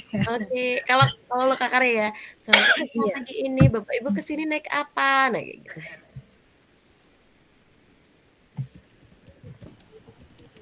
Mungkin ada sedikit pertanyaan ya Mbak Vinda masalah P5 itu. Nek, kalau kan kapasitasnya Mbak Vinda sebagai kepala sekolah gitu ya. Waduh. Kalau agak keluar sungune. Ini loh, pemilihan tema dalam penentuan P5 itu kan tadi sesuai dengan rapot pendidikannya sudah diulas dulu sama teman-teman guru. Nah, itu sekolah itu bisa ambil berapa tema gitu. Mungkin kalau dari sisi Bu Vinda bisa dijelaskan. Ini kakak nguji aku kayak gitu apa gimana ya? Ini pertanyaan saya mewakili teman-teman. Oh, sebelum saya menjawab pertanyaan, sepertinya alangkah lebih baiknya kalau kita open Mbak Triwit angkat tangan nih. Silakan Kakak, kami merindukan suara Anda. Silakan Kak Triwit, ini sesama PPA 10 biar pada bercakap-cakap. Adakah suara saya masuk? Masuk. Nah, ini Bunda-Bunda, karena nuansa puasa ya, kita mungkin lebih awal tadi sudah oke banget, bagus, luar biasa. Nah, yang menjadi perhatian saya itu sementara sejauh ini sudah berjalan 2 tahun, bahkan hampir besok itu sudah sempurna ya, tahun ketiga artinya. Teman-teman guru itu kebanyakan dan saya sendiri itu untuk pengadaan administrasi P5 dari tadi yang disampaikan oleh Bu Rahma atau Bu Iin dan juga Mbak Sulis itu luar biasa, sangat memberikan bekal yang banyak sekali sehingga nantinya harapannya pada tahun ketiga nanti saya bisa mengaplikasikan hal ini kepada rekan-rekan guru dan juga nantinya kita bersama-sama untuk menyusun administrasi terkait dengan P5 karena memang melekat antara kegiatan yang kita lakukan itu sudah actionnya itu sudah terus terang saja di sekolah kami itu sudah, tetapi administrasinya mana saya bilang ternyata belum siap Ibu, belum siap. Nah, saya sendiri dari ikut kegiatan ini Rerasan alhamdulillah mempunyai banyak wawasan, menambah banyak wawasan sehingga nantinya semoga salah satu dari teman-teman saya itu atau di sekolah saya itu ada di sini sehingga nanti bisa mengaplikasikan untuk kegiatan sehari-hari. Terima kasih Bunda-bunda cantik, luar biasa. Terima kasih Kakak. Kirain mau jawabin Mbak Iin, aku tiwas pes. Oh, yang tema Rerasan. Yang tema P5 kayak gitu. Tema P5. Tema P5. Oh, iya kalau tema P5 saya setuju ya. Jadi awalnya kita adalah mengupas dulu dari rapor pendidikan. Kemudian setelah itu kita analisis bersama-sama kebutuhan apakah yang urgent bagi peserta didik yang nantinya bisa meningkatkan. Apakah pada bagian literasinya kah atau numerasinya kah atau seperti apa. Nah, di situ kita selaraskan dengan rapor pendidikan sehingga tepat untuk memilih dalam kegiatan P5-nya. Seperti itu. Kalau saya, monggo mungkin ada jawaban yang lebih tepat, Mbak Vinda dan juga Mbak Sulis tentunya sebagai master. Seperti itu, nggih. Terima kasih. Master kungfu kayak gitu ya. Oke. Baik, Bapak Ibu kalau di PAUD itu kan ada 4 topik ya, Kak? 4 topik ya? 4 topik itu dan sistemnya itu setiap 1 tahun itu berapa topik, Kak? Tema. Biasanya. Berapa tema? Iya. Seharusnya itu kalau PAUD itu disarankan maksimal 2. Tapi gitu. tahun ini kami ngambil 3. Iya. kalau di SD itu kan dalam 1 tahun ajaran itu maksimal 3, tapi untuk memudahkan itu kan dibuat per semester ya, dibuat per semester maksimal 2 seperti itu. Tapi beberapa satuan pendidikan itu 1 tahun itu satu tema seperti itu. Kalau ada arahan yang misalnya di tahun pertama sudah mengambil tema ini, sebaiknya di tahun kedua di kelas yang sama itu berbeda tema. Tetapi apabila belum, bisa mengulang tema yang sama seperti itu. Kalau antar fase beda tema boleh nggak, Bu? Oke, ini kita kembali lagi ke raport ya. Sebaiknya raport ketika di raport itu ada rekomendasi yang mengarah kemana. Nah, ketika kalau di tahun pertama itu memang kita sama semua dalam artian kangelane ki dijunjung bareng-bareng. Halo, ini ada sahabat Rerasan yang langganan kita dari Papua enggak? Karena kita campur-campur bahasa Jawa. Nah, oke. Tetapi di tahun kedua kan sudah mulai ATM ya, sudah masuk ke tahap berkembang. Itu disesuaikan dengan kebutuhan kelasnya masing-masing. Ketika beda fase, beda tema, itu nggak masalah. Contoh nih, ketika di kelas 1 atau yang sudah gede lah, kelas 1, 2, ini kan sudah 2 tahun ya. Di kelas 1, 2 itu sudah nguplek-nguplek air sampai juntas. Nah, berarti di kelas 3 itu kira-kira berdasarkan rekomendasi dari rapot pendidikannya itu masih nguplek-nguplek air atau boleh berganti. Ketika gurunya masih mau nguplek-nguplek air, ada yang belum dijuntaskan di kelas 1, 2, boleh. Tetapi kalau sudah tuntas, ganti bangunlah jiwa raganya misalnya. Itu enggak masalah seperti itu karena ada hubungannya dengan tema tersebut. Oke, gitu Bapak Ibu. Biasanya bangunlah jiwa raga itu bisa di fase B ya, Bu? Bangunlah jiwa raganya bisa seperti ya. Kalau di SD kan ada 5 ya? Kan, iya, di SD itu kan untuk SD ya, untuk SD. Apa ada per fase harus apa gitu? Oh enggak. Itu benar-benar tema untuk SD. Saya ada beberapa contoh dari Kemdikbud juga, dari Bhinneka Tunggal Ika, proyek berrekayasa teknologi, bangunlah jiwa raganya, kearifan lokal. Yang satu apa ya? Gaya hidup berkelanjutan. Nah, itu biasanya ketika kadang itu kita latah ya, ketika suatu sekolah itu sudah mengambil gaya hidup berkelanjutan. Nah, sekolah lain itu ikut seperti itu tanpa melihat rapot pendidikannya. Karena harapannya ketika sama nanti bentuk modul proyeknya bisa sama. Padahal kebutuhan setiap sekolah itu berbeda. Ada sekolah yang sudah bisa memilah sampah misalnya. Ada sekolah yang sudah mengolah sampah, berarti kan kebutuhannya sudah berbeda. Oke, di sini ada Bu Ana Murwati yang raise hand. Silakan Bu Ana, mungkin mau berbagi cerita Bu Ana? Terima kasih Bu Afinda, suaranya membangunkan. Enggak ding, saya baru pulang Mbak Ibu. Bu Afinda mungkin saya ya bisa tanya, bisa sharing ya terkait dengan yang terakhir dibahas itu bahwa misalnya pemilihan tema itu kan disesuaikan dengan rapot pendidikan gitu. Nah kalau di kami ya satuan SMA itu kan ada 7 tema yang wajib. Artinya sepengetahuan saya ya, mungkin barangkali dari Bapak Ibu nanti ada pemahaman yang berbeda, saya terima kasih sekali. Jadi yang kami pahami itu dari 7 tema itu semuanya harus dilakukan gitu. Jadi sehingga kami tidak bisa, kebetulan rapat pendidikannya baik semua ya Bu ya. Jadi artinya mau dimulai dari mana saja itu bisa gitu. Dimana kalau 7 itu karena kelas 12 itu nanti hanya 1 semester lebih sedikit karena sisanya buat kelanjutan studi. Jadi kayak di kelas 10 3 tema, kelas 11 3 tema, dan kelas 12 1 tema begitu Bu. Apakah seperti itu atau mungkin ada pemahaman lain barangkali yang di satuan yang sama SMA gitu pengalamannya? Atau Bu Afinda pernah mendengar penjelasan UN soalnya, jadi rapotnya baik, alhamdulillah. Sama dengan Alhamdulillah. sistem alur pengelolaan kinerja ya, ketika rapot Iya. yang dihasilkan adalah baik dan rekomendasinya adalah bebas sekolah sesuai dengan kebutuhan sekolah, maka seperti yang dilakukan di sekolah Bu Ana itu bagus. Kenapa? Karena semua tema pernah merasakan dan saya sering nonton kayak gitu ketika gelar karya. Seperti itu. Nah, bagaimana dengan keadaan sekolah yang merujuk pada satu rekomendasi?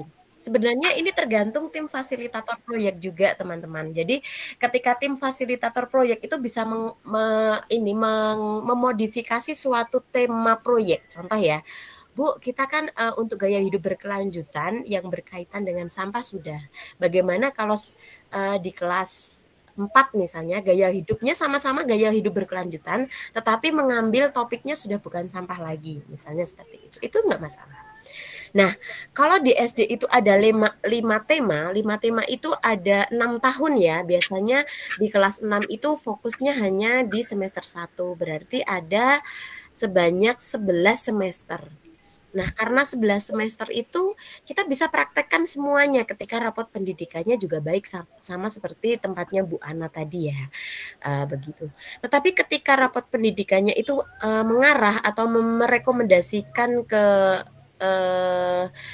suatu tema yang lain dan di sekolah itu dimungkinkan mau ingin berganti tema karena tema ini lebih membutuhkan sebenarnya, cuma kok di rapotnya tidak terakomodasi. Itu enggak masalah. Itu tergantung evaluasi diri sekolahnya seperti itu.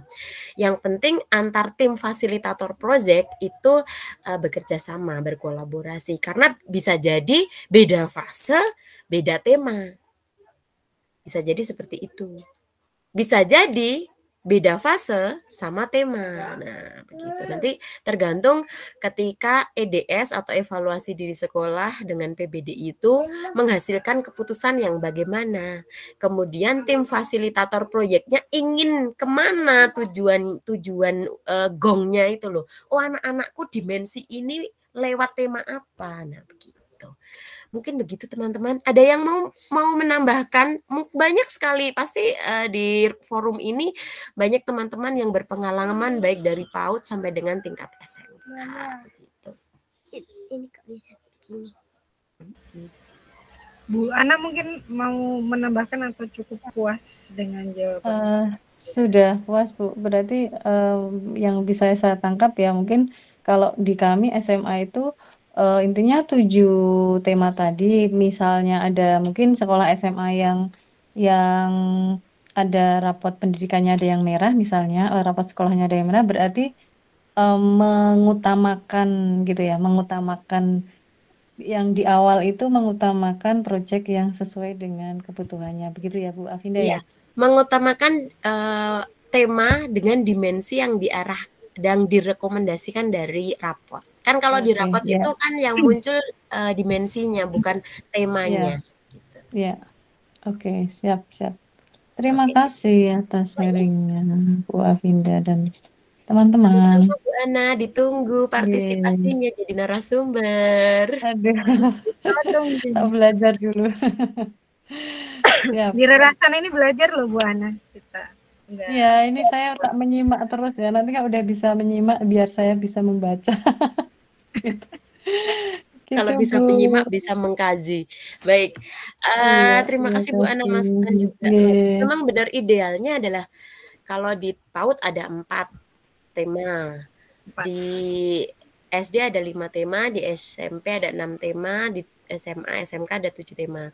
Nah, itu sebaiknya merasakan semuanya sih anak-anak. Sebaiknya sih. Karena itu ideal untuk rapot pendidikan yang baik. Tetapi kita kembalikan lagi ke kebutuhan sekolah. Bu Winda. Ya. Dirasakan semua dan jangan lupa itu tadi download modul saya buat Ya.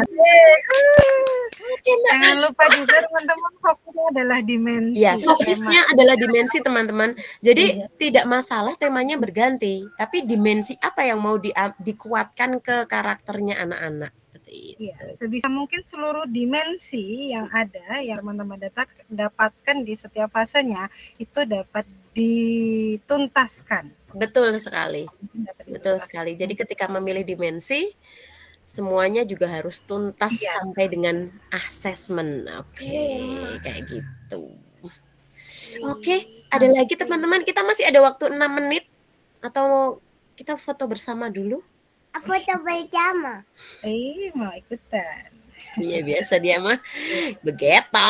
Ya, masih ke-13 tahun depan silahkan merasakan kurikulum merdeka.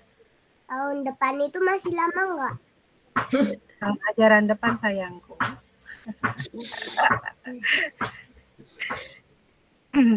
Oke, halo Bu Cici. Oke. Baik, kita lepas pinnya. Ini ada teman-teman yang mau berbagi pengalaman lagi nih. Kita masih punya waktu 5 menit. 5 menit teman-teman, silakan yang ingin sambil buka kamera, kita nanti berfoto bersama. Baik teman-teman, kita selalu terbuka terhadap teman-teman yang ingin berbagi praktik baik, berbagi cerita, berbagi pengalaman, berbagi ilmu di forum Rerasan ini. Ini VIP-nya kita nggak masuk ya, Kak? Nah, karena siang, Kak. Oh, karena siang. Dia nih. Malam. Laki-laki malam. Ya. Kami terbiasa malam hari, namun kalau Ramadan itu kalau malam hari setelah tarawih sempit sekali. Iya, terus yang di Papua sana kasihan karena terus mulainya jam 10. Betul. Karena kita linknya tadi sudah disematkan ya Bu Finda? Sudah. Oh, sudah saya sematkan. Kita masukkan di linknya daftar hadir. Nggak bisa lihat chat. Oh iya, kenapa ya Kak? Nggak tahu. Apa? Nggak bisa lihat chat. Yang teman-teman mungkin nanti bisa download PMM saya yang di share sama Bu Finda, itu meskipun apa ya sesederhana itu, tapi insya Allah bermanfaat. Itu sudah bukan masuk ke ranahnya sederhana Kak, itu sudah masuknya ranah komplit. Ya sebisanya gitulah. Ya, oke. Kak udah share di grup bla bla bla. Oke, siap. Oke, baik teman-teman. Nampaknya teman-teman sudah harus masuk ke sesi masak karena sudah memasuki pukul 3, harus masak, mandi, kemudian bercengkrama bercengkrama dengan keluarga di rumah. Nah, kayak gitu. Mari kita akhiri dengan doa terlebih dahulu teman-teman. Doa semoga ilmu yang hari ini kita dapatkan bermanfaat dan dapat kita terapkan di sekolah. Jangan lupa apa yang kita dapatkan kita bagikan kepada teman-teman kita. Berdoa, dipersilahkan.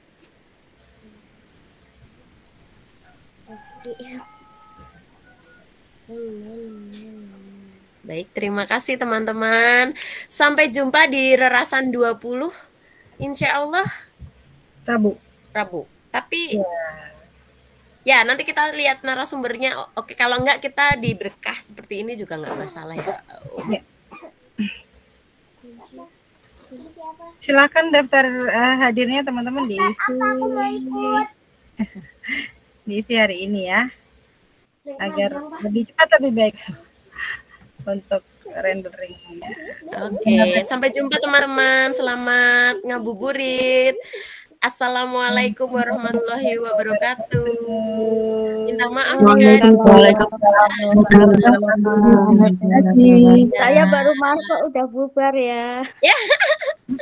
Yang belum isi daftar hadir kita share lagi.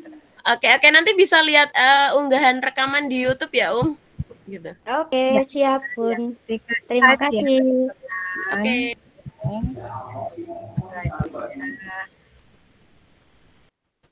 Terima kasih Bu Afinda, Bu Sulis. Sukses selalu. Amin.